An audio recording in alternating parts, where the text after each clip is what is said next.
வணக்கம் அன்பு நண்பர்களே, இன்றைய 40க்கு 40 நிகழ்ச்சிக்கு உங்களை அன்போடு வரவேற்கிறேன். ஏன் 40க்கு 40?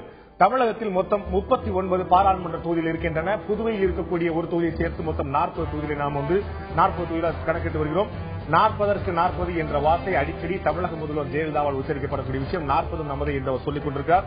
40 என்பது அவருக்கு மட்டுமே சொந்தமானதல்ல, நாங்கள் கூட சொல்ல முடியும். 40 தொகுதியில் நாங்கள் வெல்லப்படாத என்று காங்கிரஸ் தலைவர் ஞானதேசிகன் அவர்கள் தந்தி டிவி கழித்திருந்த ஒரு பேட்டியில் குறிப்பிட்டார்கள். 40க்கு 40 என்ற இலக்கை அடைய வேண்டும் என்பது அனைத்து கட்சிகளுடைய பிரதானமான இலக்காக இருக்கிறது. கடந்த 20 ஆண்டுகளாகவே தமிழகம் மிக முக்கியமான பங்கை மத்திய அரசில் வகித்துக் கொண்டிருக்கிறது. மத்திய அமைச்சரவையில் மத்தியில் அமையக்கூடிய கூட்டணியில் முக்கியமான பங்கை கடந்த 20 ஆண்டுகளாக வைத்து வருகிறது தமிழகம். அது திமுகவானாலும் சரி, அதிமுகவானாலும் சரி, பாரதிய ஜனதாவானாலும் சரி, காங்கிரஸ் ஆனாலும் சரி, தமிழகத்துடைய பங்களிப்பு மிக முக்கியமானதாக இருக்கிறது.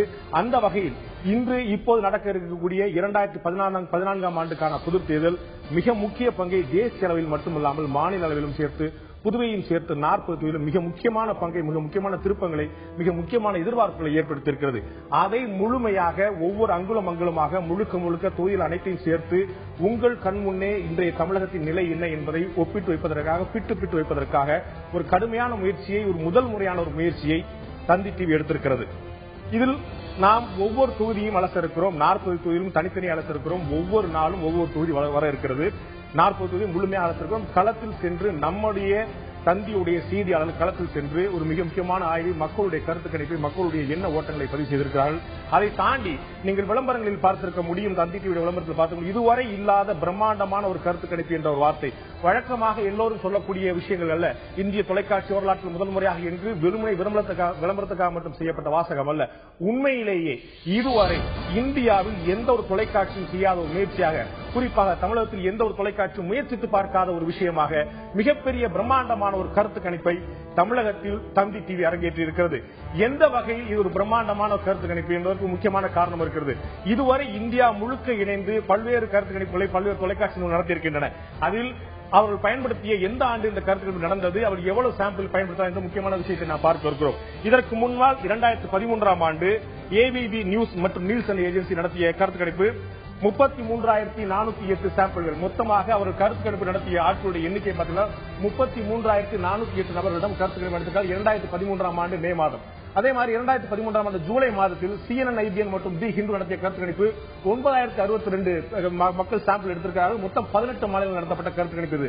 அதே போல ஜூலை 2013 ஆண்டு கடந்த ஆண்டு ஜூலை மாதம் நடத்தப்பட்ட கருத்து கணிப்பில் times now, India today, C voter இணைந்து நடத்திய கருத்து கணிப்பில் 13,052 வாக்காளர்களை நேரடியாக சந்தித்து கருத்து கணிப்பு நடத்தியிருக்கிறார்கள். அதே போல அக்டோபர் 2013 டைம்ஸ் நவ் மற்றும் இந்தியா டுடே, சி ஓட்டர் ஏற்கனவே திரும்பி ஒரு 6 மாதத்துக்கு பிறகு நடத்திய கருத்து கணிப்பில் 24,284 கருத்து கணிப்பு நடத்தியிருக்கிறார்கள். 24,284 மக்களை சந்தித்திருக்கிறார்கள். அதே போல இந்த ஆண்டு ஜனவரி மாதம் 2014 ஜனவரி மாதம் இந்தியா டுடே மற்றும் சி ஓட்டர் நடத்திய கருத்து கணிப்பில் நாடு முழுக்க 21,792 பேர் கருத்து கணிப்பு எடுக்கப்பட்டிருக்கிறார்கள். அதே போல கடைசியாக இதே ஜனவரி 2014 இந்த ஆண்டு இந்த மாதம் நடத்தப்பட்ட கருத்து கணிப்பில் CNN மற்றும் IBN லோக் நிதி CSDS என்ற நிறுவனம் நடத்திய கருத்து கணிப்பில் 8,591 சாம்பிள் எடுக்கப்பட்டிருக்கின்றன. இது இதுவரை இந்திய தொலைக்காட்சிகள் வழக்கமாக எடுத்துக் கொண்டிருக்கக்கூடிய சர்வே. இது முக்கியமாக கவனிக்க வேண்டிய விஷயம். நாடு முழுக்க இவர்கள் நடத்திய கருத்து கணிப்பில் இந்த சாம்பிள் எடுக்கப்பட்டிருக்கின்றன. மக்கள் இந்த சாம்பிள் என்று சொல்லப்படுவது எத்தனை மக்களை அவர்கள் நேரடியாக சந்தித்தார்கள் என்ற எண்ணிக்கை. சுமார் 9,000 இருந்து 30,000 வரை சராசரியாக இந்தியா முழுமைக்கும் 543 தொகுதிக்குமான கருத்து கணிப்பாக வெளியிட்டிருக்கிறார்கள். ஆனால் தமிழகத்தில் முதல் முறையாக உங்களுடைய தந்தி டிவி தமிழகத்தில் மட்டும் இருக்கக்கூடிய, தமிழகம் மற்றும் புதுவையில் மட்டும் இருக்கக்கூடிய 40 தொகுதிகளில் 20,000க்கும் மேற்பட்டவர்களை நேரடியாக சந்தித்து ஒவ்வொருடம் தனித்தனியாக கருத்து கணிப்பு நடத்தி ஒவ்வொரு பெரும் அரை மணி நேரத்துக்கு மேல் செலவழித்து ஒவ்வொரு மக்களும் கருத்து கணிப்பை நடத்தி முழுமையான ஆய்வை, பிரம்மாண்டமான ஆய்வை, ஒரு ஆழமான ஆய்வை, அறிவியல் பூர்வமான ஆய்வை நடத்தியிருக்கிறது. அந்த வகையில் இந்த கருத்து கணிப்பு மிக நிச்சயமாக தொலைக்காட்சி வரலாற்றில் மிகப்பெரிய திருப்புமுனை ஏற்படுத்தப்படுகிறது என்பதில் மாற்று கருத்து இடமில்லை. அப்படிப்பட்ட தூப்புடன் இந்த ஒரு கருத்து கணிப்பை நாம் ஒவ்வொரு தொழிலும் பார்க்க இருக்கிறோம். இன்று 40 தொகுதியில் நாம் ஒவ்வொன்றை பார்க்க இருக்கும்போது முதலில் நாம் பார்க்க இருக்கக்கூடிய தொகுதி கன்னியாகுமரி. தமிழகத்தின் தென்கோடியில் இருக்கக்கூடிய கன்னியாகுமரி தொகுதி நாம் பார்க்க இருக்கிறோம். அந்த தொகுதியின் ஆழமான பகுதிகளுக்கு அந்த தொகுதியுடைய ஜாதகத்தை முழுமையாக ஆராய்வதற்கு முன்னால் அந்த தொகுதி பற்றிய, அந்த தொகுதியினுடைய மண்ணின் மைந்தராக இருக்கக்கூடிய திரு தேவசகாயம் அவர்கள் நம்மோடு இணைந்திருக்கிறார். அவர்களை உங்கள் சார்பாக வரவேற்பேன். அவர் ஒரு IAS அதிகாரியாக இருந்து ராணுவத்தில் பணியாற்றி கார்ப்பரேட் நிறுவனத்தில் பல்வேறு பங்களிப்புகளை அளித்துக் கொண்டு அந்த கன்னியாகுமரி தொகுதி பற்றிய ஆழமான அலசல் கொண்ட மண்ணின் மைந்தர். நாம் கன்னியாகுமரி தொகுதி பற்றி இன்று ஆழமான அலசல், ஆழமான பார்வை பார்க்க இருக்கிறோம். கருத்து கணிப்புகளோடு கூடிய அந்த மக்கள் என்ன நினைத்தார்கள், என்ன சொன்னார்கள், அவருடைய என்ன ஓட்டம் என்னவாக இருக்கிறது என்பதை ஆழமாக பார்க்கிறோம். முதலில் கன்னியாகுமரி தொகுதி எந்த அளவில் இருக்கிறது, இந்த கன்னியாகுமரி நாகர்கோவில் தொகுதியாக இருந்தபோது என்னவா இருந்தது, இப்போது என்னவாக இருக்கிறது, அங்குடைய மக்கள் தொகை என்ன, அங்குள்ள படித்தவர்கள் எண்ணிக்கை என்ன, அவருடைய ஆண்களுடைய எண்ணிக்கை என்ன, பெண்களுடைய எண்ணிக்கை என்ன, வாக்காளர்களுடைய எண்ணிக்கை என்ன, ஏன் அரவாணியுடைய எண்ணிக்கை என்ன என்பது முழு விவரத்தை இப்போது நாம் பார்க்கலாம்.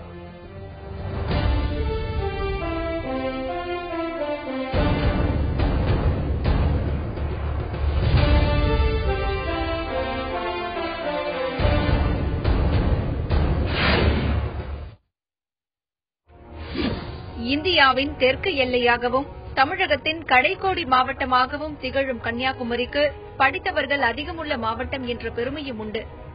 மொத்தம் 1685 சதுர கிலோமீட்டர் பரப்பளவில் இயற்கை அழகுக்கு பெயர் போன இம்மாவட்டத்தில் மொத்தம் 18,63,174 பேர் வசிக்கின்றனர்.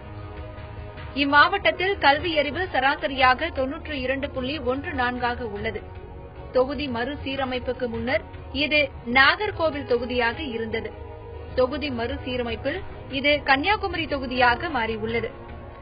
நாகர்கோவில் மக்களவை தொகுதியில் கன்னியாகுமரி, நாகர்கோவில், குளச்சல், பத்மநாபபுரம், திருவட்டாறு, விலவங்கோடு, கிள்ளியூர் உள்ளிட்ட தொகுதிகள் இடம்பெற்றிருந்தன.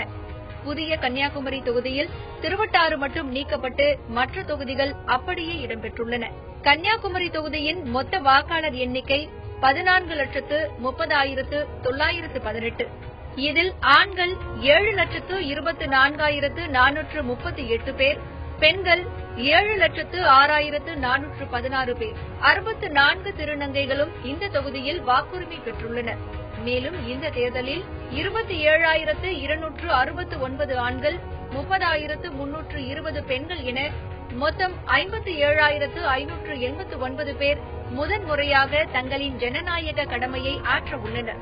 இங்கு இடைத்தேர்தலையும் சேர்த்து இதுவரை 15 தேர்தல்கள் நடந்தபோதும் ஒரு முறை கூட இங்கே திராவிட கட்சிகள் வெற்றி பெற முடியவில்லை.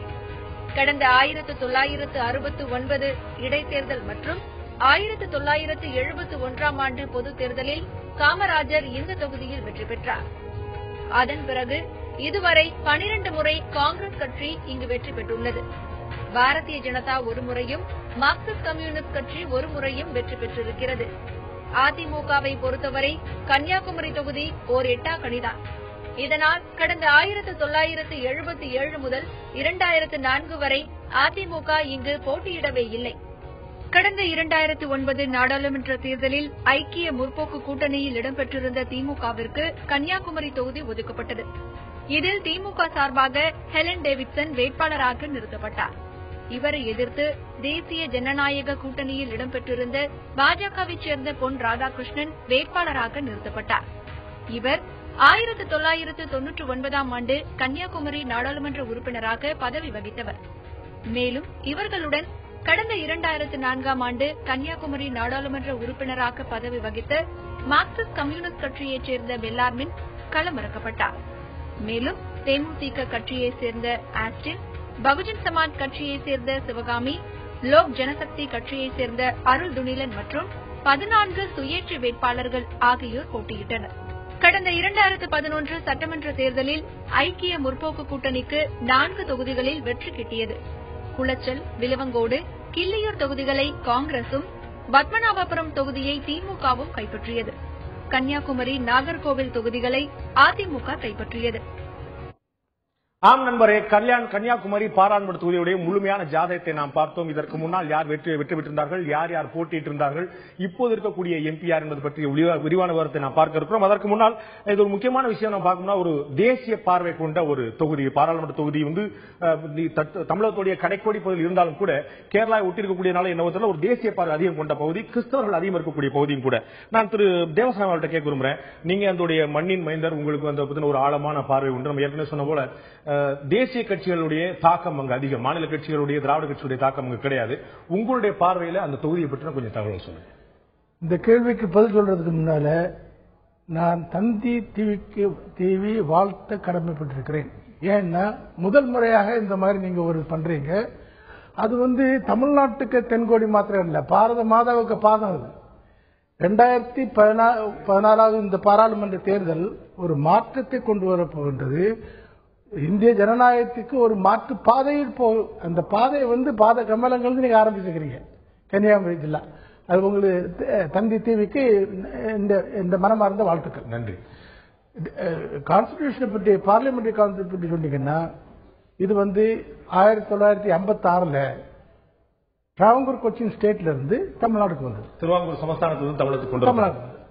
அதுக்கு முன்னால 1951 முதல் பாராளுமன்ற அப்ப மார்ஷல் நேசமணி அவர் தான் போராடி 56 திருவாங்கூர் சமஸ்தானத்திலிருந்து தமிழ்நாட்டுக்கு கொண்டு வந்தார். அவர் பல வருடங்களாக இருந்தார். அப்புறம் அவர் இறந்தது வந்ததுக்கு அப்புறம் அப்பதான் பை எலெக்ஷன் நடந்தது. அப்ப காமராஜ் நாடார் வந்தார் 1969. 71 அகைன் ஃபுல் எலெக்ஷன்ல ஃபைட் பண்ணிட்டு 75 எமர்ஜென்சில காங்கிரஸ் இருந்து வெளியே வந்துட்டார். அவருக்கு ரொம்ப வருத்தம், மனம் உடஞ்சுதான் அவரு கடைசியில 75 அக்டோபர் 2ஆம் தேதி அவர் மரணம் ஆகிப்போச்சு. அவர் இறக்கும் போது அவர் நாகர்கோவில் கான்ஸ்டிடுவன்சிக்கு எம்பியா இருந்தார்.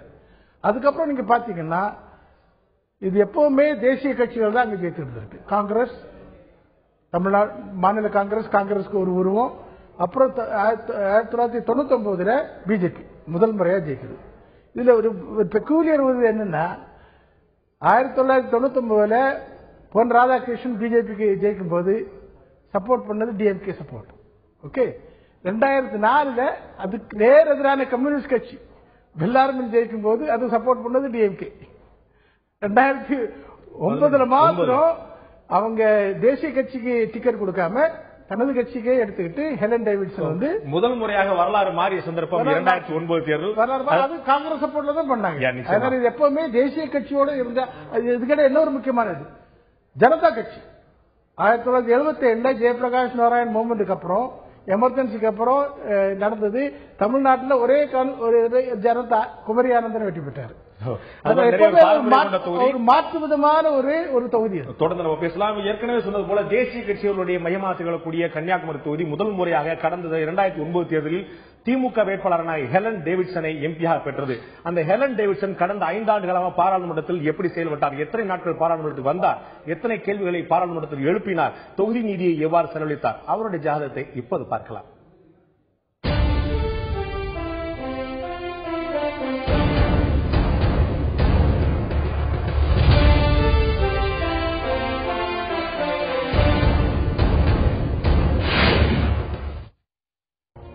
கன்னியாகுமரி தொகுதியில் தற்போது நாடாளுமன்ற உறுப்பினராக இருப்பவர் திமுகவைச் சேர்ந்த ஹெலன் டேவிட்சன்.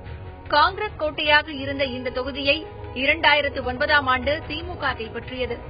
திமுக சார்பில் போட்டியிட்ட ஹெலன் டேவிட்சன் தனக்கு எதிராக போட்டியிட்ட பாஜகவைச் சேர்ந்த பொன் ராதாகிருஷ்ணனை விட 65,687 வாக்குகள் அதிகம் பெற்று 3,20,161 வாக்குகளோடு நாடாளுமன்றத்திற்கு தேர்வானார். இவர் மனோன்மணியம் சுந்தரனார் பல்கலைக்கழகத்தில் கணிதத்தில் முதுகலை பட்டம் பெற்றவர். ஹெலன் டேவிட்சனை பொறுத்தவரை நாடாளுமன்றத்தில் 82% வருகையை பதிவு செய்திருக்கிறார். கடந்த 2009ஆம் வருடம் ஜூலை மாதம் முதல் கடந்த 2013 டிசம்பரில் நடந்து முடிந்த கூட்டத்தொடர் வரை பல்வேறு பிரச்சினைகள் தொடர்பாக 182 கேள்விகளை எழுப்பியுள்ளார். மேலும் மக்களவையில் 45 விவாதங்களில் பங்கேற்றிருக்கிறார் ஹெலன் டேவிட்சன். 6 சட்டமன்ற தொகுதிகளை உள்ளடக்கிய கன்னியாகுமரி நாடாளுமன்ற தொகுதிக்கு 2010, 2011ஆம் ஆண்டில் தொகுதி மேம்பாட்டு நிதியாக 1.01 கோடி ஒதுக்கப்பட்டுள்ளது. இந்த நிதியை கொண்டு 101 திட்டங்கள் நிறைவேற்றப்பட்டுள்ளன. அதே சமயம் 2009, 2010ஆம் ஆண்டில் தொகுதி மேம்பாட்டு நிதியாக ஒதுக்கப்பட்ட 2 கோடி ரூபாயில் 36 திட்டங்களை தனது தொகுதி மக்களுக்கு நிறைவேற்றி தந்திருக்கிறார் ஹெலன் டேவிட்சன். கடந்த ஆண்டு 36 திட்டங்களை நிறைவேற்றி தந்திருக்கிறார். மிக முக்கியமான விஷயம் பார்க்கும்போது 82% வருகை அவருக்கு இருந்திருக்கிறது. பாராளுமன்றத்தில் நடந்த நாட்களில் 82% அவருடைய வருகை இருந்திருக்கிறது. கிட்டத்தட்ட 182 கேள்விகள் இந்த 5 ஆண்டு காலத்தில் கேட்டிருக்கிறார். கடைசி பாராளுமன்ற கூட்டத்தொடர் நடக்க இருக்கிறது இன்னும் சில நாட்களில். 45 விவாதங்களில் இதுவரை பங்கேற்றிருக்கிறார். அடுத்த விவாதங்களில் பங்கேற்க வாய்ப்பு இருக்கிறதா என்று தெரியவில்லை. நான் திரு தேவசாமி கேட்கிறேன், 82 சதவீத வருகை ஒரு ஆவரேஜா பார்க்கும்போது ஒரு நல்ல நேரடியா பாராளுமன்ற கலந்திருக்காங்க அப்படிங்கிறது தெரியுது. 45 விவாதங்கள் கலந்திருக்காங்க. அதே மாதிரி 182 கேள்விகள் வந்திருக்காங்க. ஒரு 5 வருஷம் தன்னுடைய முழுமையான பதவிக்காலத்தை முடித்த ஒரு எம்பி எந்த வகையில செயல்பட்டு நீங்க மதிப்பிடுவீங்க? நீங்க புள்ளிவர் தந்தபடி நன்றாக தான் செயல்பட்டிருக்கிறார். 82% அட்டெண்டன்ஸ் இருக்கிறது ரொம்ப ஹை அட்டெண்டன்ஸ். நார்மலி அந்த மாதிரி போக மாட்டாங்க, வேற விதமா பண்ணிட்டு இருப்பாங்க. மற்றபடியே பொதுவாக ஹெலன் டேவிட்சனை பற்றி அங்க நல்ல பேர் தான் எடுத்திருக்காரு. ஆனா செயல்படுறது இதுல மாத்திரம் இல்லை, வெறும் விவாதங்கள்ல பங்கெடுப்பது மாத்திரம் இல்லை, டிஸ்ட்ரிக்டுக்காக பொதுவாக ஒரு திட்டம் தீட்டி என்ன மாதிரி செயல்பட்டிருக்கிறார். அதுல பண்ணும்போது இவங்க சரியா அவ்வளவா திறமையாக செயல்படுறது மாதிரி எனக்கு தெரியல. இன்னும் நிறைய எதிர்பார்ப்பு இருந்துருக்கு, பண்ணிருக்கலாம். ஆனா அவங்களுக்கு ஏதாவது கன்ஸ்டன்ட் ஏதாவது இருந்திருக்கும், அது பண்ண முடியாம முதல் முறை தனிப்பட்ட மனிதராக இதெல்லாம் பண்ண முடியாது. ஆனா ஒரு கலெக்டிவ் டிஸ்கஷன் பண்ணி டிபேட் பண்ணி பண்ணியிருந்தாங்கன்னா நல்லா இருக்கும். பாராளுமன்றத்தில் அவருடைய செயல்பாடு மிக சரியான விதத்தில் இருந்திருக்கிறது. 82% வருகை, 182 கேள்விகள், அதே 45 விவாதங்கள் பங்கேற்றிருக்கிறார். இன்னும் ஒரு சிறிய இடைவெளிக்கு பிறகு மிக முக்கியமான விஷயங்களை மக்களும் நேரடியாக கேட்டிருக்கிறோம். அதற்கான அவருடைய பதில்கள் என்ன என்று தெரிந்திருக்கிறோம். அவருடன் நாம் எழுப்பிய கேள்விகள் என்ன என்பதை நாம் இப்போது பார்க்கலாம். ஐக்கிய முற்போக்கு கூட்டணி தனது வாக்குறுதிகளை நிறைவேற்றி இருக்கிறதா? ஐக்கிய முற்போக்கு கூட்டணி அரசு தனது வாக்குறுதிகளை நிறைவேற்றி இருக்கிறதா? ஐக்கிய முற்போக்கு கூட்டணி மீண்டும் ஆட்சிக்கு வர வாக்களிப்பீர்களா? ஐக்கிய முற்போக்கு கூட்டணிக்கு மீண்டும் நீங்கள் வாக்களிப்பீர்களா? உங்களின் அடுத்த பிரதமர் தேர்வு யார்? இந்த மிக முக்கியமான 3 கேள்விகளுக்கு கன்னியாகுமரி தொகுதி மக்கள் சொன்ன கருத்து என்ன?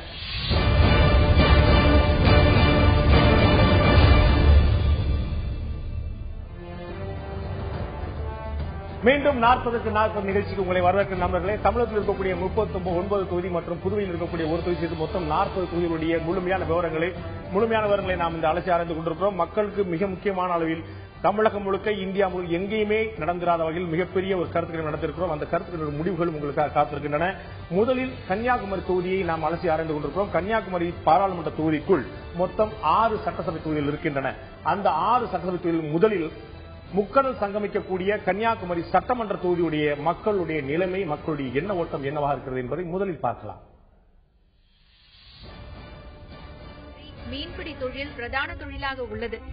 ஆனால் மீனவர்கள் கடலில் மீன்பிடிக்க செல்லும் போது காணாமல் போவது தொடர்கதையாகிவிட்டது. கடந்த நாடாளுமன்ற தேர்தல் வாக்குறுதியில் ஓட்டு கேட்டு வந்தபோது கடலில் காணாமல் போகும் மீனவர்களை கண்டுபிடிக்க நவீன அதிவேக படகு, ஹெலிகாப்டர் வசதி ஏற்படுத்தப்படும் என வாக்குறுதி அளிக்கப்பட்டிருந்தாலும் அது நிறைவேற்றப்படவில்லை என்று கூறுகின்றனர் இப்பகுதி மீனவர்கள். இந்த 5 வருஷத்துல என்ன மாதிரியான வாக்குறுதிகளை நிறைவேற்றிருக்காங்க? என்ன மாதிரி உதவிகள் உங்களுக்கு வழங்கப்பட்டிருக்கு? எம்பி எல்லாமே மக்களுக்கு வாக்குறுதி கொடுத்துட்டு போனாரு. ஹெலிகாப்டர் கண்டிப்பா அமைப்போம். கன்னியாகுமரியில அமைக்கிற இதுவரை இல்ல. இப்ப கேட்டப்ப என்ன சொல்றாங்க, திருவனந்தபுரம் ஒண்ணு அமைச்சிருக்கோம். திருவனந்தபுரத்துல யார் போய் கேட்கறது? திருவனந்தபுரத்துல ஹெலிகாப்டர் நிக்கனாக திருவனந்தபுரத்துல நாங்க போக முடியுமா? இங்க இருந்து திருவனந்தபுரம் போகணும்னு சொன்னா 3 மணிக்கூர் ஆகும். அந்த 3 மணிக்கூர்ல காணாம போன ஆள் எங்கேயே போயிடுவாங்க. அப்ப எங்களுக்கு கன்னியாகுமரியில அமைச்சிருந்தா எங்களுக்கு பக்கம். கன்னியாகுமரி மக்களுக்கு கன்னியாகுமரியில இருந்தா தான் எங்களுக்கு அதை சீக்கிரமா அதை எடுத்து காணாம போன ஆட்களை மீட்கிறதுக்கு சௌரியம். மேலும் மீனவர்கள் கடலுக்கு மீன்பிடிக்க செல்லும் போது உயிரிழக்க நேர்ந்தால் அவர்களுக்கு வழங்கப்படும் நிவாரண தொகையை அதிகரிக்க வேண்டும் என்ற குரலும் எழுப்பப்படுகிறது. நாங்க கடலே நம்பி வாழ்ந்துட்டு இருக்கோம். அதனால கடல்ல காணாம போற மக்களுக்கு எங்க வீட்டுல குழந்தைங்க இருக்காங்க, அவங்களை எல்லாம் படிக்க வைக்கணும். சாப்பிடக்கூடிய நிலைமை கூட இல்லாம நாங்க கடலை நம்பி இருக்கோம். குமரி மாவட்டத்தின் கடலோர பகுதிகளில் பல்வேறு மீனவர் கிராமங்கள் இருக்கின்றன. கடல் சீற்றம் அதிகம் காணப்படும் நேரங்களில் கடல் நீர் ஊருக்குள் புகுவதால் தடுப்புச் சுவர் அமைக்க வேண்டும் என்று மீனவர்கள் கோரிக்கை விடுக்கின்றனர். ஊர்ல எல்லா வீடுகள் இடிந்ததெல்லாம் பார்வையிட்டாங்க. பார்வையிட்டு உடனடியாக உங்களுக்கு நாங்க தீர்வு முடிச்சு தந்துருவோம், வீடு உடனடியாக நாங்க கட்டி தந்துருவோம்மா, இப்ப தற்காலிகமாக நீங்க ஒரு வீட்டுல அமருங்க அப்படின்னு சொல்லிட்டு போனாங்க. மக்கள் இருந்தாங்க. எந்த ஒரு இதுவரைக்கும் எந்த ஒரு இதுவுமே மக்களுக்கு கிடைத்ததாக இல்ல. கன்னியாகுமரி பகுதியில் சுற்றுலா பயணிகள் அதிகம் வருவதால் இங்கு விமான நிலையம் அமைக்க வேண்டும் என்ற கோரிக்கையும் எழுந்திருக்கிறது. கன்னியாகுமரி தொகுதியில் கடந்த நாடாளுமன்ற தேர்தலில் பல்வேறு வாக்குறுதிகள் கொடுக்கப்பட்டது. ஆனால் அவற்றில் பல வாக்குறுதிகள் நிறைவேற்றப்படவில்லை. மீனவர்களின் வாழ்வாதாரத்தை உயர்த்தும் வகையில் மீன் ஏற்றுமதியை செயல்படுத்துவோம் என்று வாக்குறுதி கொடுத்தார்கள். ஆனால் அந்த வாக்குறுதி வெறும் வாக்குறுதியாகவே இருக்கிறது. இன்று வரை அதை செயல்படுத்தவில்லை. அது மட்டுமல்லாது குமரி மாவட்ட மீனவர்களின் நீண்டகால கோரிக்கையான மீன்களை பதப்படுத்தும் நிலையத்தை ஏற்படுத்தி தர வேண்டும் என்ற கோரிக்கையை வெறும் வாக்குறுதிகளோடு விட்டு இந்த மீனவர்களை மாற்றாந்தாய் மனப்பான்மையோடு விட்டு நடுக்கடலில் விட வேண்டிய சூழ்நிலையில் இந்த நாடாளுமன்ற உறுப்பினர்கள் இருந்து கொண்டிருக்கிறார்கள். ஒரு நாடாளுமன்ற உறுப்பினராக இருப்பவர் மக்களின் தேவையை அறிந்து செயல்பட வேண்டும் என்று வலியுறுத்துகிறார் முன்னாள் நாடாளுமன்ற உறுப்பினர் பெல்லார்மின். இந்த மாவட்டத்தை பொறுத்த மட்டும் முக்கியமான கோரிக்கை என்று சொல்லியாச்சுன்னா சாய் சென்டர் கடப்பில் ஆகிப்போச்சு. இந்த மாதிரிப்பட்ட முக்கியமான கோரிக்கைகள் ஒரு மத்திய பள்ளியை அந்த நேரத்தில் நாங்கள் கொண்டு வந்தோம். இந்த கேந்திரிய வித்யாலயா என்று சொல்லக்கூடிய பள்ளியை கொண்டு வந்தோம். ரயில்வே திட்டங்களில் ஏராளமான அபிவிருத்திக்கு திட்டங்களை துவங்கணும், அதெல்லாம் கூட கிடப்பில் ஆகிப்போச்சு. இந்த காலகட்டத்தில் கிட்டத்தட்ட ஒரு 5 ஆண்டு கால காலகட்டத்தில் பெரும்பாலும் பணிகள் எல்லாம் துவங்கப்பட்ட நிலையிலேயே போடப்பட்டு விட்டது என்பதுதான் யதார்த்தமான விஷயம். எனவே வரும் நாட்களில் அதில் முனைப்பாக மக்களும் விழிப்பாக இருக்கணும், மக்கள் பிரதிநிதிகளும் விழிப்பாக இருக்க வேண்டும் என்பதுதான் எங்களுடைய விருப்பம்.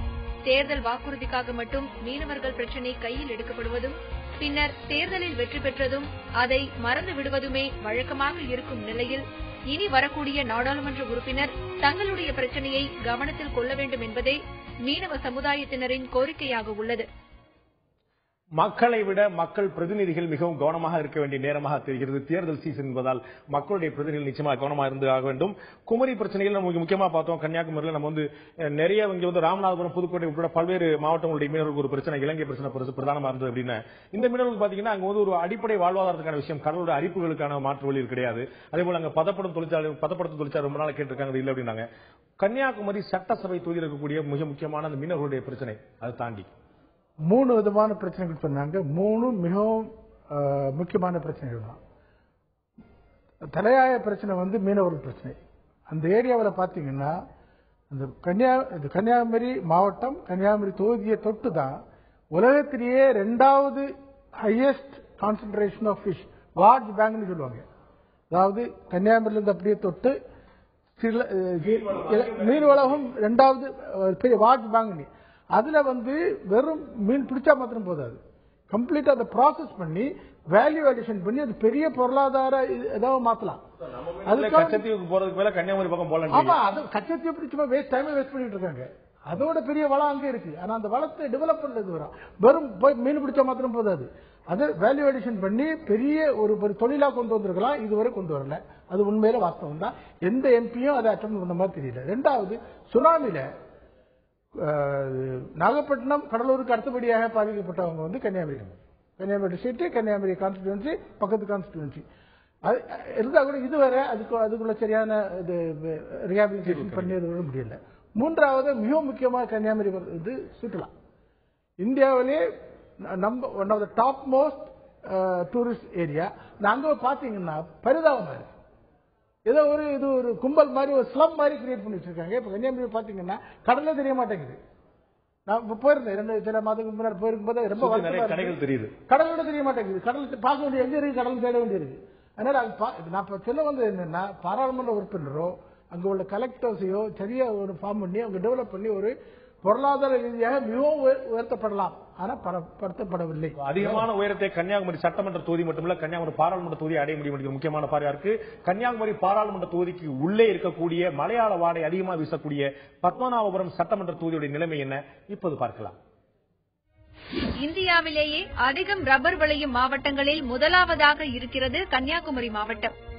இங்கே ரப்பர் தொழிற்சாலை தேவை என்பதும், ரப்பர் ஆராய்ச்சி மையம் அமைக்க வேண்டும் என்ற கோரிக்கையும் பேச்சளவில் மட்டுமே இருக்கிறது என்று குமுறுகின்றனர் பத்மநாபபுரம் தொகுதி மக்கள். உலகத்திலேயே மிக அரிய ரப்பர் கிடைக்கக்கூடிய இடம் இந்த கடியல் வில்லேஜ் தான். ஏசியா காண்டன்ல, ஏசியா பூகண்டத்தில் ഏറ്റവും சூப்பரான ரப்பர் கிடைக்கக்கூடிய இடம் இந்த கடியல் வில்லேஜ். அது அப்புறம் மாங்கோடு வில்லேஜ், அதுக்கு பிறகு சுருளோடு வில்லேஜ். இருந்தும் கூட இந்த மாவட்டத்தில் ஒரு ரப்பர் ஃபேக்டரியே கிடையாது. அரசாங்கத்துக்கு சொந்தமான ரப்பர் ஃபேக்டரி நிறைய ரப்பர், அரசாங்கத்துக்கு சொந்தமான ஆயிரக்கணக்கான ஏக்கர் ரப்பர் பிளான்டேஷன் இருக்கு.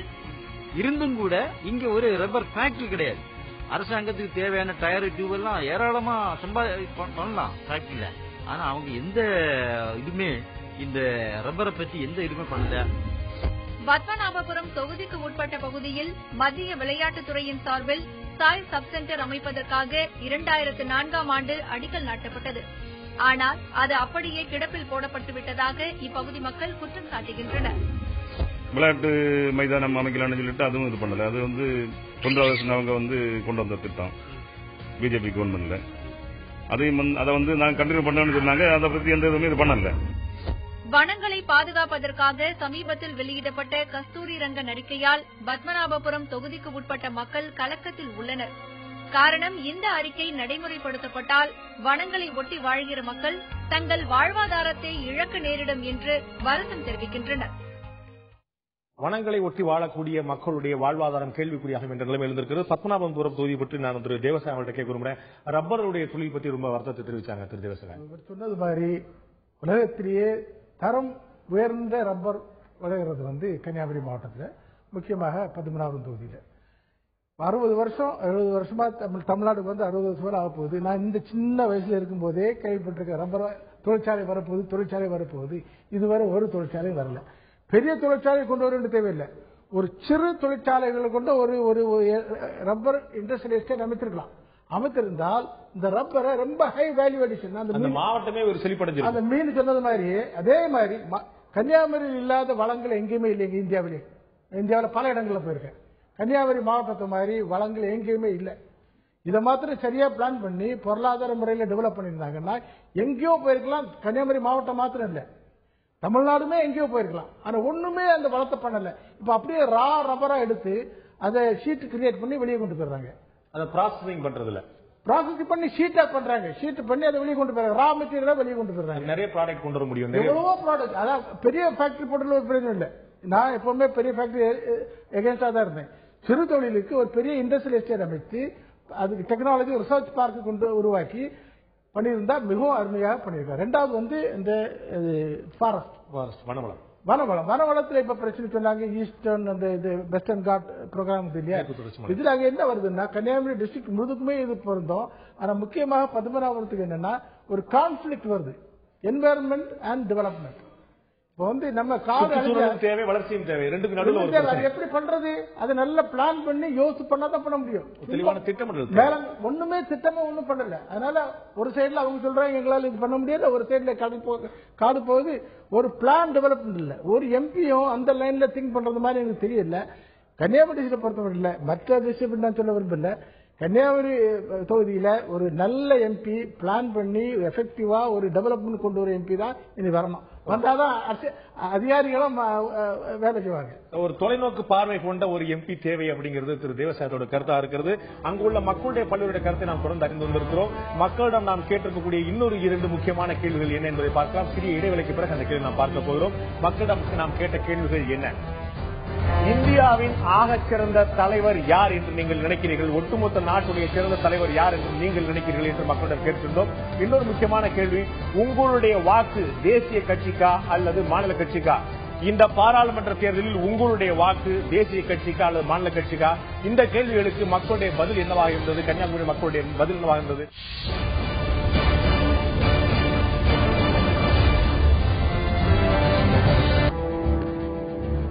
40க்கு 40 தொகுதி அலசலுக்கு மீண்டும் உங்களை வரவேற்கிற நண்பர்களே. இந்த நிகழ்ச்சியில் முக்கியமாக நாம் பார்த்துக் கொண்டிருக்கக்கூடியது கன்னியாகுமரி பாராளுமன்ற தொகுதியுடைய நிலவரம். அதில் நாம் பார்க்கக்கூடியது இப்போ வரிசையாக ஒரு 2 சட்டமன்ற தொகுதியை பார்த்தோம். அந்த பாராளுமன்ற கன்னியாகுமரி பாராளுமன்ற தொகுதிக்கு உள்ளே இருக்கக்கூடிய ஒவ்வொரு சட்டசபை தொகுதியை அழைச்சி வருகிறோம். அடுத்து நாம் பார்க்கக்கூடியது கன்னியாகுமரி பாராளுமன்ற தொகுதியில் தொழில் மையங்களாக வழங்கக்கூடிய குளச்சல் மற்றும் கிள்ளியூர் சட்டமன்ற தொகுதியுடைய மக்கள் என்ன கருத்துக்களை தெரிவிக்கிறார்கள் கன்னியாகுமரி தொகுதியை பற்றி, அந்த எம்பியை பற்றி பார்க்கலாம். இப்போது தேர்தல் பிரச்சார மேடைகளிலும் தேர்தல் அறிக்கைகளிலும் தவறாமல் இடம் பிடிக்கும் விஷயம் குளச்சல் வர்த்தக துறைமுகம். கரையிலிருந்து 40 மீட்டர் தூரத்திலேயே கப்பல்கள் நங்கூரமிடும் அளவிற்கு ஆழத்தை கொண்ட இந்த துறைமுகத்தில் 1995ஆம் ஆண்டுடன் கப்பல் போக்குவரத்து நின்று போனது. குளச்சல் வர்த்தக துறைமுக திட்டம் குறித்த அறிவிப்புகளும் ஆய்வுகளும் நடந்ததை தவிர திட்டம் செயல்படுத்தப்படவே இல்லை. கடைசியில் இந்த திட்டம் கேரள மாநிலம் விழுஞ்சத்திற்கு சென்றுவிட்டது. இங்கே துறைமுகம் அமைந்தால் தொழில்துறையில் பின்தங்கிய கன்னியாகுமரியில் வேலை வாய்ப்புகள் பெருகி இருக்கும் என்று கூறுகிறார் பூமி பாதுகாப்பு சங்க தலைவர் பத்மநாத். குமரி மாவட்டம் வர்த்தக துறைமுகம் அமைந்தால் நமக்கு பல்வேறு விதமான போக்குவரத்து சாதனங்கள் நமக்கு போக்குவரத்து வசதியாக இருக்கும். நமது இங்குள்ள விளைபொருட்களை எல்லாம் வெளிநாட்டுக்கு கொண்டு செல்லவும் வசதியாக இருக்கும். இப்பகுதியில் மற்றொரு முக்கிய பிரச்சினை ஏவிஎம் கால்வாய். பல்வேறு தேர்தல் வாக்குறுதிகளில் இடம்பெற்றும் ஆனால் நிறைவேற்றப்படாமல் இன்றும் சீரழிந்து கிடக்கும் இந்த கால்வாயை சரி செய்ய வேண்டும் என்பது இப்பகுதி மக்களின் கோரிக்கை. அனைத்து நிறுவனங்களும் முதல் வேலையாக தூர்வார வேண்டும். சாக்கடைகள் இங்கு கலப்பதை தடை செய்ய வேண்டும். அதேபோன்று கட்டுமானங்கள், பக்கச்சுவர்கள், மடைகள், சட்டர்கள் போன்ற கட்டுமானங்கள் அனைத்தும் மோசமாக உள்ளன. ஏவிஎம் கால்வாய் திட்டம் எங்க பீரியட்ல ஒரு 400 கோடி ரூபாய் அளவிற்கு திட்டமிடப்பட்ட ஒரு நல்ல திட்டம். அது இந்த மாவட்டத்தினுடைய ஐடியல் திட்டம். அதன் மூலமாக குடிநீர் கிடைக்கும், அதன் மூலமாக போக்குவரத்து, படகு போக்குவரத்து கிடைக்கும், அதன் மூலமாக சுற்றுலா அபிவிருத்தி அடையும். ஏராளமான விஷயங்கள் அதில் உள்ளடங்கிய ஒரு அற்புதமான திட்டம் சொல்லலாம். அந்த திட்டத்திற்கு கிட்டத்தட்ட அன்றைய மதிப்பீட்டில் ஒரு 400 கோடி ரூபாய் அளவில் மதிப்பீட்டு போட்டு மத்திய அரசாங்கத்துக்கு கொடுக்கறதுக்குள்ள ஏற்பாடெல்லாம் பண்ணி வச்சிருந்தோம். அது என்ன பிரச்சனைன்னு சொன்னா அதுக்கப்புறம் தொடர்ந்து ஃபாலோ அப்னு சொல்றோம் இல்லையா, அந்த ஃபாலோ அப் ஆக்ஷன் என்பது இல்லாதது என்பதுதான் அதற்கு காரணமாக இருக்கும் என்று நான் கருதுகிறேன். இதேபோல் கிள்ளியூரையும் கடந்து செல்கிறது ஏவிஎம் கால்வாய். கேரளாவில் இருந்து கன்னியாகுமரி பிரிக்கப்பட்ட பிறகு கால்வாயை பராமரிக்காததால் கால்வாயின் பெரும்பகுதி தூர்ந்து குப்பைகள், கழிவுகள் என்று புதர் மண்டி தண்ணீர் மாசுபட்டு கிடக்கிறது. இதனால் சுகாதார சீர்கேடு ஏற்படுவதாகவும் புகார் தெரிவித்துள்ள கிள்ளியூர் மக்கள் கால்வாயை தூர்வார வேண்டும் என்று கோரிக்கை விடுக்கின்றனர். ஏவிஎம் கால்வாயை சீரமைப்போம், தூர்வாருவோம், நீர்வழி போக்குவரத்தை தொடங்குவோம் என்று சொல்லிக் கொண்டே இருக்கின்றார்கள். இதுவரையிலும் ஒரு இம்மி அளவு கூட எந்த நடவடிக்கை எடுக்கவில்லை. கிள்ளியூர் தொகுதியை பொறுத்தவரை மீனவர்கள் அதிகம் வசிக்கக்கூடிய பகுதியாக உள்ளது. இங்கு உள்ள மீனவ கிராமங்களுக்கு தேவையான அடிப்படை வசதிகளை செய்து தர வேண்டும் என்று இப்பகுதி மக்கள் கோருகின்றனர். மீனவர்களுக்கு என்னென்ன உதவிகள்லாம் இருக்குதோ அவ்வளவு செய்து தரோம்னு சொன்னாப்ல. அது சொன்னதோட சரி. இதுவரை எம்பி இங்க வந்து என்னன்னு எட்டி கூட பாக்குறது இல்ல. இன்னும் அடுத்த எம்பி தேர்தல் வருது இல்லையா, அப்போ வருவாங்க கும்பிட்டுக்கிட்டு ஓட்டு போடுங்கன்னு சொல்லி. எங்களுக்கு ஓட்டு போடுறதே எங்களுக்கு வெறுத்து போச்சு. நாடாளுமன்ற உறுப்பினர் என்பவர் அனைத்து மக்களையும் சந்திக்க முடியாது என்றும் மக்கள்தான் தங்கள் பிரச்சினைகளை தீர்க்க நாடாளுமன்ற உறுப்பினரை அணுக வேண்டும் என்று கூறுகிறார் கிள்ளியூர் தொகுதி சட்டமன்ற உறுப்பினர் ஜான் ஜேக்கப். ஒரு பாராளுமன்ற உறுப்பினர்னா 12 லட்சம் 13 லட்சம் ஓட்டு வாக்காளர்கள். இந்த 13 லட்சம் வாக்காளரையும் வீட்டில் போய் சந்திக்கணும்னு சொன்னா பாராளுமன்ற உறுப்பினராக முடியாது. நான் சட்டமன்ற உறுப்பினராக இருக்கேன். எனக்கு இங்க 2.5 லட்சம் மக்கள் இருக்காங்க. 2.5 லட்சம் மக்கள் வாக்கு போட்டிருக்காங்க. இந்த 2.5 லட்சம் மக்களையும் நான் போய் வீட்டுல போய் சந்திக்கணும்னு சொன்னா நடக்காத காரியம். அவங்களுக்கு தேவை வரும்போ எம்எல்ஏயோ எம்பியோ தேடனா உடனே கிடைக்கணும். அந்த வசதி வேணும். மக்களை சந்திப்பது மிக சிரமமான காரியம். கிட்டத்தட்ட லட்சம் மக்களை சந்திப்பது சட்டமன்ற உறுப்பினருக்கே சிரமமான காரியம் என்பது பாராளுமன்ற உறுப்பினர் சிரமமான காரியம் தான் சொல்றார். அவர் சொல்வது சில லாஜிக்கல் இருக்கலாம், உண்மை இருக்கலாம், மாற்று கருத்துக்களோட இருக்கலாம். நாம் குளச்சல் துறைமுகம் பற்றி பேசலாம். குளச்சல் துறைமுகம் அனைவருக்கும் கனவாக போய்விட்ட விஷயமா நிறைய நாட்கள் தேர்தல் அறிக்கையில் ஒவ்வொரு முறையும் இடம்பெறக்கூடிய ஒரு விஷயமாகவே குளச்சல் துறைமுகம் இடம்பெற்றுக் கொண்டிருக்கிறது.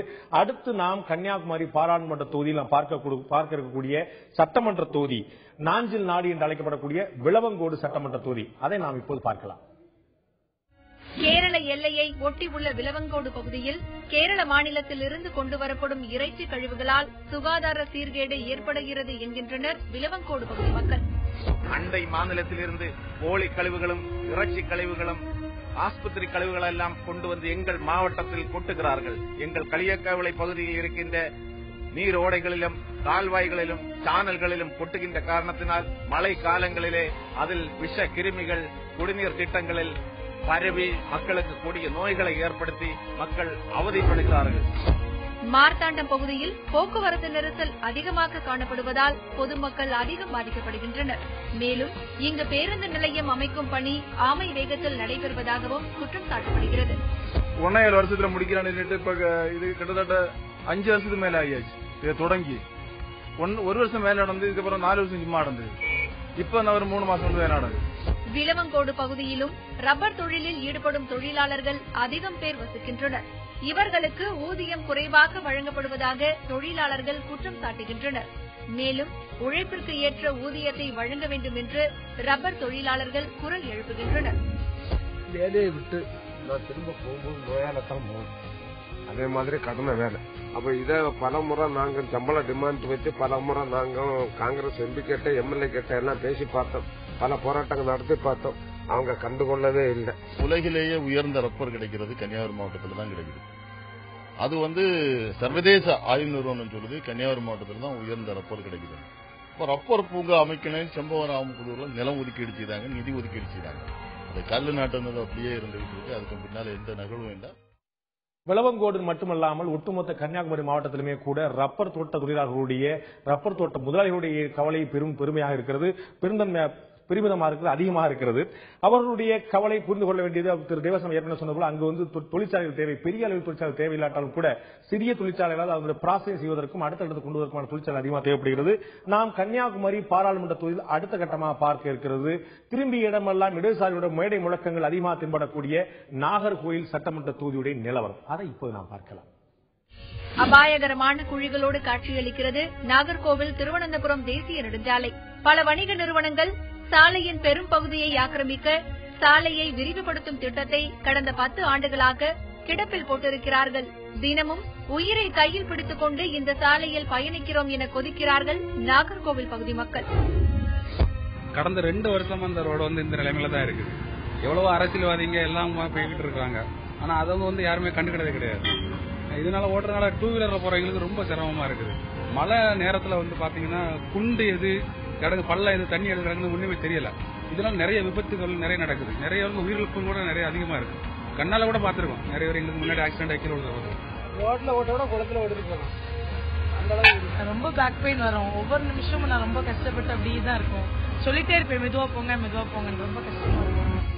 இது குறித்து எம்பியிடம் பலமுறை முறையிட்டும் பலனில்லை என்று கூறப்படுகிறது. ஆபத்தான இந்த சாலையில் பயணிக்கும் போது பல்வேறு உயிரிழப்புகளும் ஏற்படுவதாக புகார் தெரிவிக்கின்றனர். 25 வருஷமா போயிட்டு இருக்கேன். ரோடெல்லாம் சரியில்லாம இருக்கு. மழை வர நேரத்துல வண்டி எல்லாம் அப்படி அசந்தாயுது. அப்ப அதெல்லாம் ரோட நல்லா காக்கலாமா?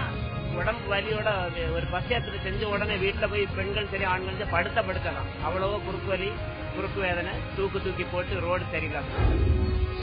மேலும் நாகர்கோவில் ரயில் நிலையத்தில் அடிப்படை மற்றும் கழிவறை வசதிகளை மேம்படுத்த வேண்டும் என்றும் பெண்களுக்கு இரவு நேரத்தில் பாதுகாப்பு வசதிகளை அதிகரிக்க வேண்டும் என்ற கோரிக்கையும் எழுகிறது. இந்த ரயில்வே ஸ்டேஷன்ல புது ட்ரெயின் விடுவோம்னு சொன்னாங்க, விடல. என்ன ட்ரெயின்னா ஹைதராபாத் ட்ரெயின் விடல. அப்புறமா கொச்சிவேலி திருவனந்தபுரம் நாகர்கோவில் வழியாக திருநெல்வேலி வழியாக வேளாங்கண்ணி ட்ரெயின் விடல. முக்கியமா இந்த ரயில்வே ஸ்டேஷன் இப்படி குறைபாடு இருக்கக்கூடிய ரயில்வே ஸ்டேஷன்ல நான் ஆரம்ப காலத்தில் இருந்தபோது அதே பிளாட்ஃபார்ம் 3 பிளாட்ஃபார்ம் தான் இருக்கு. ஆனா இன்னைக்கு இதுல வந்து 7வது மினிமம் வேணும். தினசரி 40 ட்ரெயின் இருந்து இயங்கு. அப்படி இருக்கும்போது 40 ட்ரெயினுக்கு கூடுதல் பிளாட்ஃபார்ம் மினிமம் 7 பிளாட்ஃபார்ம் இருந்துச்சுன்னா நிறைய ட்ரெயின் வரலாம், புதுசா ட்ரெயின் விட்டுக்கலாம். ரயில்வே துறையை பொறுத்தவரை கன்னியாகுமரி பகுதி திருவனந்தபுரம் ரயில்வே கோட்டத்தின் கீழ் வருவதால் கன்னியாகுமரி புறக்கணிக்கப்படுகிறது என்ற குற்றச்சாட்டு இருக்கிறது. கன்னியாகுமரி, நெல்லை, தூத்துக்குடி மாவட்ட பகுதிகளை மதுரை கோட்டத்துடன் இணைத்தால்தான் தங்கள் பிரச்சனைகள் தீரும் என்கிறார்கள் ரயில் பயணிகள். தென்னிந்திய ரயில்வேல முக்கியமா திருவனந்தபுரம் டிவிஷன்ல அதிகமான வருவாய் தரக்கூடிய இந்த ஸ்டேஷன் தான் நாகர்கோவில் ஜங்ஷன் அதிகமான வருவாய் தரக்கூடியது.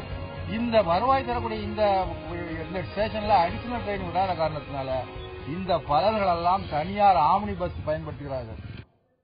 நிகழ்ச்சியின் இடையில் பார்த்த சாலை வசதிக்கு வேண்டுமானால் எம்பிக்கள் பொறுப்பாக இருக்கலாம். ஆனால் அங்கு இருக்கக்கூடிய ரயில்வே வசதிக்கும் இந்த ரயில்வே நிலையத்தை நாம் பார்த்தோம். அங்கு பல்வேறு வாக்குறுதிகள் அளிக்கப்பட்டிருந்தன. நிறைய புதிய ரயில் இணைப்புகள் வழங்கப்படும் என்று. மிக முக்கியமான பிரச்சனை அது எந்த கோட்டத்துடன் இணைக்கப்பட வேண்டும், தமிழகத்தில் இருக்கக்கூடிய கோட்டத்தில் இணைக்க வேண்டும் என்பது மிக முக்கியமான பிரச்சனையாக இருக்கிறது. கோட்ட பிரச்சனையால் தான் இந்த ரயில் நிலையத்துக்கும் இந்த கோட்டத்துக்கும் மிகப்பெரிய இழப்புகள் ஏற்படுகின்ற ஒரு கவலையை மக்கள் தெரிவித்தார்கள்.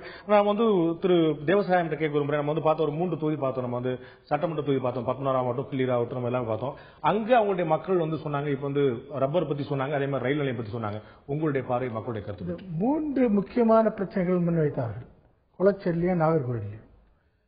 ஒன்னு குளச்சல் துறைமுகம், ஒன்னு ஏவிஎம் கனால், 3வது நாகர்கோவில். நான் நாகர்கோவில் டவுன்ல உள்ளவன். இந்த நெடுஞ்சாலை மிகவும் அவல இதிலே இருக்கு. அதாவது கன்னியாகுமரி ஜில்லா, கன்னியாகுமரி கான்ஸ்டிடுவன்சி புறக்கணிக்கப்படுகிறதுக்கு இதை விட பெரிய உதாரணம் கிடையாது. சாலை வசதி தான் எம்பி என்ன செய்ய முடியும்? இல்ல, எம்பி நேஷனல் ஹைவே எம்பி பண்ண முடியும். சென்ட்ரல் கவர்மெண்ட்ல இருந்து ஃபண்ட் வருது. நேஷனல் ஹைவே இது. கேரளாவில் பாருங்க எவ்வளவு அருமையா பண்ணிருக்காங்க. அதே சாலையோட அதே சாலைக்கு அடுத்த பகுதி நல்லா இருக்கு, இந்த பக்கமும் நல்லா இருக்கு. நம்ம தமிழ்நாட்டில் கன்னியாகுமரி டிஸ்ட்ரிக்ட் தாண்டி திருநெல்வேலி சைட்ல வந்தாலும் அருமையா இருக்கு. கன்னியாகுமரி டிஸ்ட்ரிக்ட்ல உள்ள போன உடனே அங்க ரோடு இந்த மாதிரி தெரியல, மிகவும் மோசமான இருக்கு. 2வது அந்த குளச்சல் துறைமுகத்தை அப்படியே கோட்டை விட்டுட்டாங்க. அடுத்த தேர்தல் அறிக்கைக்காக வரதுக்கு வாய்ப்பு இல்லை. அதுல இருந்து ஒரு 50 கிலோமீட்டர், ஒரு 10-25 கிலோமீட்டர் விழிஞ்ச வந்தாச்சு. திருவனந்தபுரத்துல இருந்து விழிஞ்சவன் பெரிய துறைமுகமா ஒரு தாச்சுது. இது போயிடுச்சு. மூணாவது வந்து ஏவிஎம் கனால், அதற்கான வாய்ப்பும் கூட முடிந்து விட்டது. ஏன்னா அந்த பெரிய துறைமுகம் வர முடியாது. சிறிய துறைமுகம் அப்படியே இருக்கும். மீன் துறைமுகம் குளத்தில் வந்து மீன் பிடிக்கும் துறைமுகமாக தான் இருக்கும். அப்படியாவது டெவலப் பண்ணலாம், அது கூட பண்ணல. இப்ப நான் சொல்ல வர்றது என்னன்னா, கன்னியாகுமரி டிஸ்ட்ரிக்ட் வந்து தமிழ்நாட்டில் இணைந்தது. அது முழுமையாக ஒரு எமோஷனலாவோ இணையல இதுவரை, ஏதோ பிசிக்கலா உட்கார்ந்து இருக்கிறத தவிர. ஆனா எம்பிஸ் வந்து டெல்லியில போகும்போது இத்தனை வருஷமும் நேஷனல் கட்சியோட இருந்ததுனால அவங்களுக்கு டெல்லியில எப்பவுமே கவர்மெண்ட்ல இருந்திருக்காங்க. காங்கிரஸ்ல இருந்தாங்களோ, பிஜேபி இருந்தாங்களோ, யூபிஏலோ, என்டிஏலோ, அப்படி இருந்தவரும் கூட ஆளுங்கட்சியோட சேர்ந்த ஒரு எம்பி இதெல்லாம் பண்ணாம இருக்கும்போது இது குறைகள் மக்கள் சொல்றது மிகவும் நியாயம் தான். மக்களுடைய குறைகள் நியாயமான விஷயம் தான் என்று ஒரு பார்வையை திரு தேவசாமி வெளியிட்டிருக்கிறார். நாம் நிகழ்ச்சியின் இறுதி பகுதிக்கு வர இருக்கிறோம். ஒரு சிறிய இடைவெளிக்கு பிறகு, அந்த இடைவெளிக்கு பிறகு நாம் பார்க்கக்கூடிய மக்களுடைய கருத்துக்கள் என்ன என்பதை மட்டும்தான் நாம் பார்க்கிறோம். அதில் நாம் பிரதானமாக எடுத்துக்கக்கூடிய மேலும் 2 கேள்விகள் என்ன? தமிழக முதல்வர் ஜெயலலிதா பிரதமராக வர முடியுமா? ஆம் ஆத்மி கட்சிக்கு ஓட்டு அளிப்பீர்களா, ஓட்டு போடுவீர்களா? தமிழக முதல்வர் ஜெயலலிதா பிரதமராக முடியுமா? ஆம் ஆத்மி கட்சிக்கு ஓட்டு அளிப்பீர்களா? இது உட்பட மிக முக்கியமான கேள்விகளுக்கு மக்கள் பதிலளித்திருக்கிறார். கன்னியாகுமரி மக்களுடைய என்ன ஓட்டம் என்ன?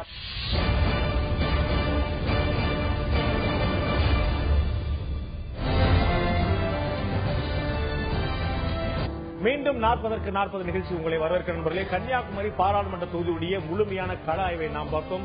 அங்கு ஒவ்வொரு சட்டமன்ற தொகுதிக்கும், ஒவ்வொரு தாலுகாவுக்கும், ஒவ்வொரு கிராமத்துக்கும் நம்முடைய நிருபர்கள் நேரில் சென்று அங்களுடைய மக்களுடைய எண்ண அலைகளை ஏற்படுத்தினார்கள், அவருடைய எண்ண ஓட்டங்களை பதிவு செய்தார்கள். அங்கு இருக்கக்கூடிய மக்கள் பிரதிநிதிகளுடைய எண்ணங்களையும் கூட வெளிப்படுத்தினார்கள். அங்கு இருக்கக்கூடிய எம்எல்ஏ உட்பட எதிர்க்கட்சியை சேர்ந்தவர், ஆளுங்கட்சியை சேர்ந்தவர் அனைவருடைய கருத்துக்களையும் கூட வெளிப்படுத்தினார்கள். நாம் இப்ப அடுத்த கட்டமாக முக்கியமான கட்டத்துக்கு நகர இருக்கிறோம். கன்னியாகுமரி மக்களிடம் நாம் முழுமையாக கிறிஸ் இன்ஃபோ மீடியா என்ற அமைப்புடன் இணைந்து தந்தி டிவி நடத்திய கருத்து கணிப்புகளுடைய முடிவுகள் என்னவாக வந்தன என்று பார்த்தோம். கிட்டத்தட்ட 24-30 கேள்விகள் நாம் வந்து எழுப்பியிருந்தோம் ஒவ்வொரு மக்களும். அதில் குறிப்பிட்ட சில கேள்விகளை மட்டும்தான் இன்று பார்க்க இருக்கிறோம். படிப்படியாக ஒவ்வொரு நாளும் ஒவ்வொரு சந்தர்ப்பங்களில் நாம் வேறு கேள்விகளை பார்க்க இருக்கிறோம். இன்று நாம் அந்த மக்களிடம், கன்னியாகுமரி மக்களிடம் நடத்திய கருத்து கணிப்பில் முதலாவது நாம் எழுப்பிய கேள்வியும் அதற்கு மக்கள் அளித்த பதிலும், அவருடைய சதவீத அடிப்படையில் மக்கள் அளித்த பதிலும் என்ன இப்போது பார்க்கலாம்.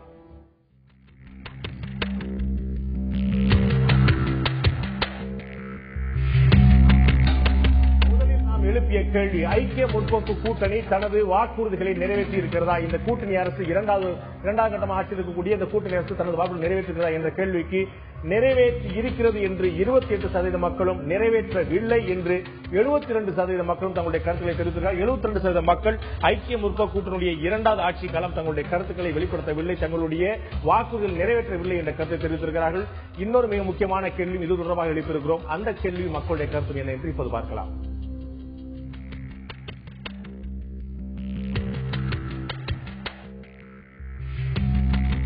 அடுத்து நாம் எழுப்பிய கேள்வி: ஐக்கிய முற்போக்கு கூட்டணி மீண்டும் ஆட்சிக்கு வர வாக்களிப்பீர்களா? ஐக்கிய முற்போக்கு கூட்டணி மீண்டும் ஆட்சிக்கு வர நீங்கள் வாக்களிப்பீர்களா என்ற கேள்விக்கு 61% மக்கள் வாக்களிக்க மாட்டோம் என்றும், 39% மக்கள் 39% மீண்டும் நாங்கள் ஐக்கிய முற்போக்கு கூட்டணிக்கு வாக்களிப்போம் என்றும் கருத்து தெரிவித்திருக்கிறார்கள்.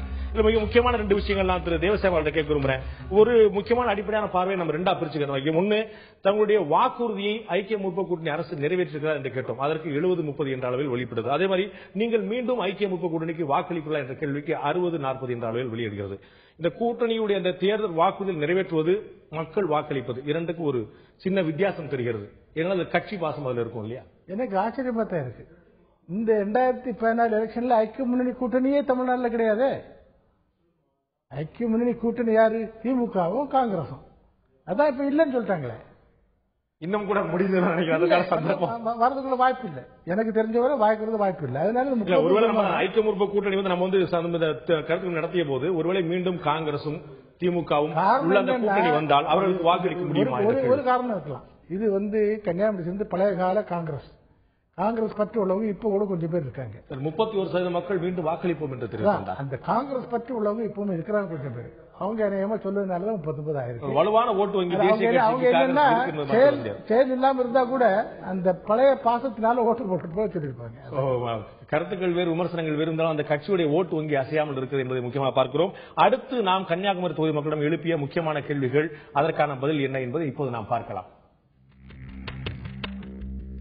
யார் பிரதமராக வர வேண்டும் என விரும்புகிறீர்கள் என்று கேட்டபோது 48% மக்கள் நரேந்திர மோடி பிரதமராக வர வேண்டும் என்று விருப்பம் தெரிவித்திருக்கிறார்கள். 26% மக்கள் தமிழக முதல்வர் ஜெயலலிதா பிரதமராக வேண்டும் என்று கருத்து தெரிவித்திருக்கிறார்கள். 25% மக்கள் ராகுல் காந்தி தங்களுடைய அடுத்த பிரதமராக வர வேண்டும் என்று தெரிவித்திருக்கிறார்கள். மற்றவர்கள் பிரதமராக வரக்கூடிய வாய்ப்பு, இந்த 3 பேருமே இல்லை, மற்றவர்கள் பிரதமராக வரக்கூடிய வாய்ப்பு இருக்கிறது என்று 1% மக்கள் கருத்து இருக்கிறார். 48% நரேந்திர மோடிக்கும், 26% தமிழக முதல்வர் ஜெயலலிதாவுக்கும், 25% ராகுல் காந்திக்கும் விழுந்திருக்கிறது மக்களுடைய கருத்தாக. இது தொடர்பாக இன்னொரு கேள்வியும் மக்களிடம் எழுப்பினோம். அந்த கேள்வியும் அதற்கான பதிலும் என்ன என்பதை இப்போது பார்க்கலாம்.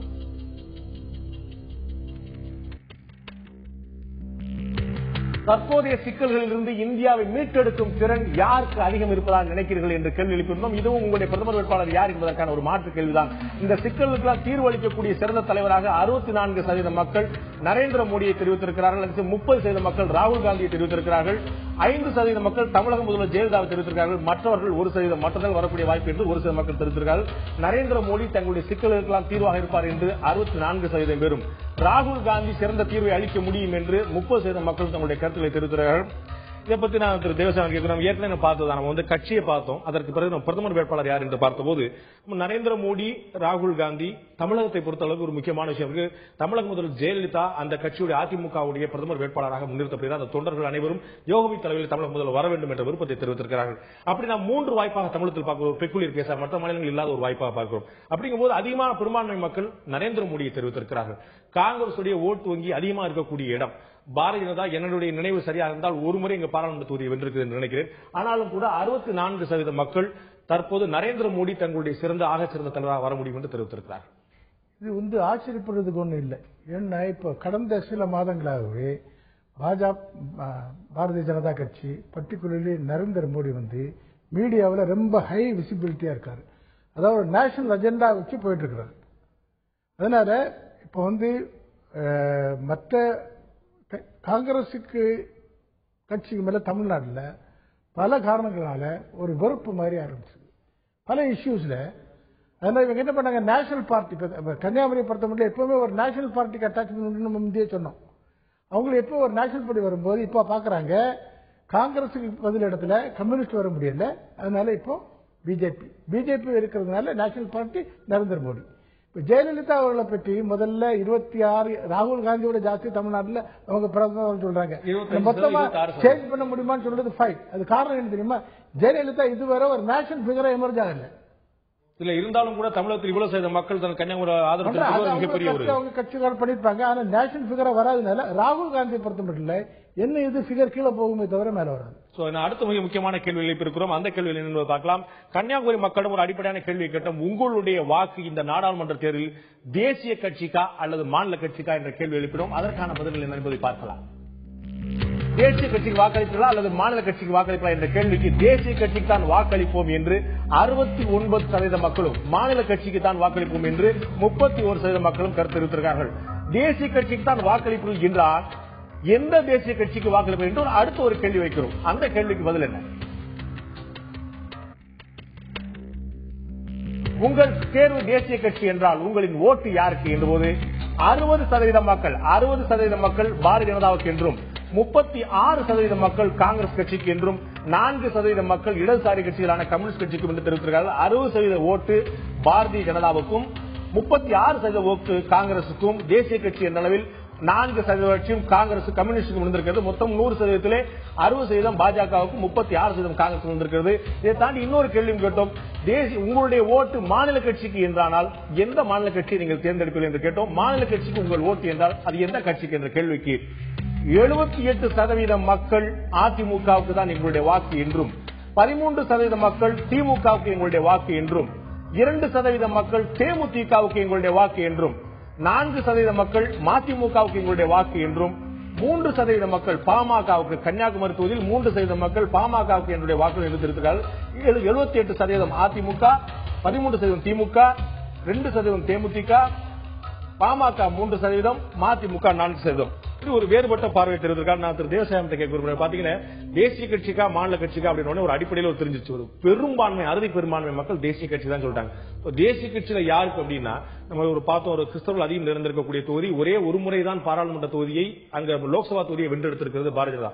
இருந்தாலும் கூட நரேந்திர மோடியை ஒப்பிட்டு அவர்கள் காங்கிரஸ் மீது இருக்கக்கூடிய தங்களுடைய மாற்று கருத்துக்களின் மூலமாக ஒரு மிகப்பெரிய வித்தியாசம் இருக்கிறது. மாநில கட்சி அப்படின்னா யாருக்கு வாக்களிப்பீங்க அப்படின்னா அவருடைய பார்வை வேறையா இருக்குது. உங்களுடைய சந்தர்ப்பம் தேசிய கட்சியா மாநில கட்சியா என்றால் தேசிய கட்சி தான் பிரதானமா இருக்கிறது. மாநில கட்சி என்றால் அதிமுகவுக்கு அறுதி பெரும்பான்மை இருக்கிறது. இந்த இடத்துல இதுல ஒரு கான்ட்ரடிக்ஷன் இருக்கு. தேசிய கட்சின்னு சொல்லி மாநில கட்சி ஏடிஎம்கே சொல்றாங்கன்னா அதுல போக விரும்பல. முக்கியமானது என்னன்னா, நாடு முழுவதும் கம்யூனலிசம் செக்குலரிசம்னு ஒரு டிவைட் பண்ணி இப்ப கேம்பெயின் நடந்துட்டு இருக்கு. கன்னியாகுமரி இந்த பொறுத்தமட்டில் கிறிஸ்தவர்களும் இந்துக்களும் மோரார்ல சேம் 47-48% சரிபாதி, கிட்டத்தட்ட சரிபாதி. அதாவது மிக முக்கியமான ஒரு மைனாரிட்டி கான்ஸ்டிடியூன்சி இது.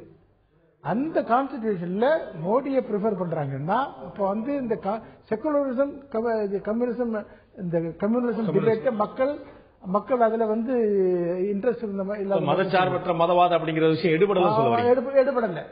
ரெண்டாவது என்னன்னா, இந்த காங்கிரஸ் எவ்வளவு லூஸ் பண்ணுதோ அவ்வளவுக்கு பிஜேபி கெயின் பண்ணுது, நேஷனல் கட்சி. அதான் இதுக்குள்ள ட்ரெண்ட். இப்ப இதுல ட்ரெண்டை பார்க்கும்போது இப்ப பாஜக ரொம்ப சந்தோஷப்பட வேண்டியிருக்கு இதை பார்த்துட்டு. ஏன்னா பாரத மாதாவின் பாதத்திலிருந்தே கிளம்பி போகும்போது அப்படியே அவங்க ஒரு அலை மோதினாலும் மோதலாம். நீங்க ஆரம்பிச்சு விட்டது மாதிரி தான் எனக்கு தெரியுது. அலை எப்படி வீசப்படுகிறது மக்கள் தான் கேட்கணும். இருந்து இன்னும் 3 கேள்வி நாம் எழுப்பியிருக்கிறோம், மிக முக்கியமான கேள்விகள். அந்த கேள்விகள் என்ன என்பதை பார்க்கலாம். தமிழக முதல்வர் ஜெயலலிதா அடுத்த பிரதமராக வர முடியும் என்று நினைக்கிறீர்களா என்று கேள்வி எழுப்பியிருந்தோம். அடுத்த பிரதமராக வாய்ப்பு இருக்கிறது என்று 34% மக்களும், வாய்ப்பு இல்லை என்று 62% மக்களும், வாய்ப்பு இருந்தாலும் இருக்கலாம், இல்லை என்று உறுதியாக சொல்ல முடியாது 4% மக்களும் கருத்து தெரிவித்திருக்கிறார்கள். இது மிக முக்கியமான ஒரு கேள்வி. தமிழக முதல்வர் ஜெயலலிதாவை பிரதமராக முன்னிறுத்தக்கூடிய எண்ணம் அதிமுக கடுமையாக இருந்து கொண்டிருக்கிறது. அந்த கன்னியாகுமரி மக்கள் என்ன நினைத்தார்கள் பார்த்தோம். அடுத்த முக்கியமான கேள்வி, இந்தியா முழுவதும் மிகப்பெரிய பரபரப்பை தொலைக்காட்சி ஊடகங்களில் பற்றி ஏற்படுத்தக்கூடிய ஆம் ஆத்மி கட்சி உங்களுக்கு தெரியுமா என்று கேட்டோம். ஆம் ஆத்மி கட்சி கேள்விப்பட்டீர்களா என்று கேட்டபோது தெரியும் என்று 53% பேரும், தெரியாது என்று 47%, சரிபாதி மக்கள் தெரியவில்லை என்று சொல்லியிருக்கிறார்கள். தெரிந்தவர்களிடம் உங்களுக்கு ஆம் ஆத்மி கட்சி தெரியும், அப்படியானால் நீங்க ஆம் ஆத்மி கட்சிக்கு வாக்களிப்பீர்களா என்று கேட்டிருந்தோம். அதற்கு பதில் என்ன? ஆம் ஆத்மி கட்சியை எங்களுக்கு தெரியும் என்று சொன்னவர்கள் அந்த கட்சிக்கு வாக்களிக்கலாம் என்ற கேள்விக்கு ஆம் வாக்களிப்போம் என்று 2% மக்களும், வாக்களிக்க மாட்டோம் என்று 98% மக்களும் தங்களுடைய கருத்தை தெரிவித்திருக்கிறார்கள். ஆம் ஆத்மி கட்சி எங்களுக்கு தெரியும், ஆனாலும் கூட அந்த கட்சிக்கு வாக்களிப்பதாக இல்லை என்று 98% மக்கள் தெரிவித்திருக்கிறார்கள். ஓட்டு சிதறக்கூடாது என்று நினைக்கிறேன். நான் திரு தேவசாயம் கேட்கிறோம், இறுதியான கருத்து உங்களுக்கு சுருக்கமாக. அந்த ஆம் ஆத்மி கட்சி மற்ற கட்சி ஜெயலலிதா பற்றி என்ன சொல்றாங்கன்னா, இவங்க ஒரு நேஷனல் பிகர் என்ன எமர்ஜ் ஆகல. மற்றபடி பிரதமராக தகுதி இருக்கிறதோ இல்லை பற்றி நான் பேச விரும்பல. ஆனா நேஷனல் பிகரா வராதனால அவங்க வரலாம்னு சொல்றாங்களே தவிர வர வாய்ப்பு இல்லைன்னு சொல்றாங்க. அதனால காரணம். ஆம் ஆத்மி பற்றி தெரிஞ்சிருக்கு 53% தெரிவிக்க வாய்ப்பு என்னன்னா, கன்னியாகுமரி இருந்தா ஹையஸ்ட் லிட்ரஸி, எல்லாரும் பேப்பர் படிக்குவாங்க. 53% மக்கள் தெரியும் சொன்னாலும் அதுல 98% மக்கள் அதான் சொல்றேன். ஏன்னா இந்த இவங்க வந்து அவங்க கன்னியாகுமரி டிப்பிக்கலா என்னன்னா, அவங்க இந்த மாதிரி ஒரே அடியா இப்படி விழுந்துட மாட்டாங்க, பப்ளிசிட்டி பத்தி பயங்கர மாட்டாங்க, ரியலிஸ்டிக்கா திங்க் பண்றாங்க. இப்ப ஆம் ஆத்மி பார்ட்டி வெறும் பப்ளிசிட்டியை வச்சு தான் பிக்கப் பண்றாங்களே தவிர இதுவரை ஒரு நேஷனல் பார்ட்டி எமர்ஜ் ஆகல. எமர்ஜ் ஆகுதுக்கு முன்னாலே 150 கான்ஸ்டிட்யூன்சில கண்டஸ்ட் பண்ணிடுவோம், அங்க பண்ணிடுவோம் சொல்லாங்களே தவிர இது அங்க உள்ள மக்கள் விரும்பல. அதுக்கு எஃபெக்ட் தான் 2% ஓட்டு போட்டு சொல்லுது. அதனால ஆம் ஆத்மி இதுல வந்து லெசன்ஸ் லேர்ன் பண்ணணும். நிறைய விஷயங்கள் போக வேண்டிய ஆம் ஆத்மி கட்சி செல்ல வேண்டிய தூரம் அதிகம் இருக்கிறது. தமிழக முதல்வர் ஜெயலலிதா இந்த நாட்டுடைய பிரதமராக வர வேண்டும் என்று அதிமுக முன்னிறுத்திக் கொண்டிருக்கிறது. அதற்கான வாய்ப்புகள் எப்படி இருக்கிறது தேர்தலுக்கு பிறகுதான் முழுமையாக தெரிய வரும். இப்போது அந்த பகுதி மக்கள் எவ்வளவு திருத்தலாம் என்ற கருத்தை நான் பார்த்தோம். நாளை மதியம் இந்த நிகழ்ச்சியுடைய மறு ஒளிபரப்பு 3 மணிக்கு இருக்கிறது, அதை நான் பார்க்க தவறார்கள். நாளை 9:30 மணிக்கு மீண்டும் இன்னொரு தொகுதியில் நாம் சந்திக்க இருக்கிறோம். அதற்கு முன்னால் மக்கள் மிக தெளிவானவர்கள், யாருக்கு எப்போது வாக்களிக்க வேண்டும் என்று தெரியும். கருத்து கணிப்பு கேட்ட போது கூட எந்த கருத்தை சொல்ல வேண்டும், எந்த கருத்து சொல்லக்கூடாது என்பது மிக தெளிவான மக்கள். கன்னியாகுமரி மக்கள் தொகுதி மக்களுடைய கருத்தை நாம் பார்த்தோம். இன்னும் ஒவ்வொரு தொகுதியாக தமிழகத்தில் இருக்கக்கூடிய 40 தொகுதிகளுடைய மக்களுடைய என்ன ஓட்டங்கள் என்ன என்பதை முழுமையாக பதிவு செய்ய இருக்கிறோம். நாளை இரவு 9:30 மணிக்கு மீண்டும் சந்திப்போம். அதற்கு முன்னால் இந்த நிகழ்ச்சியில் கலந்து கொண்டு கருத்து தெரிவித்த திரு தேவசாமி அவர்களுக்கு நன்றி. பார்த்த உங்களுக்கு நன்றி நண்பர்களை. மீண்டும் இன்னொரு நிகழ்ச்சி சந்திப்போம். அதுவரை நன்றி, வணக்கம்.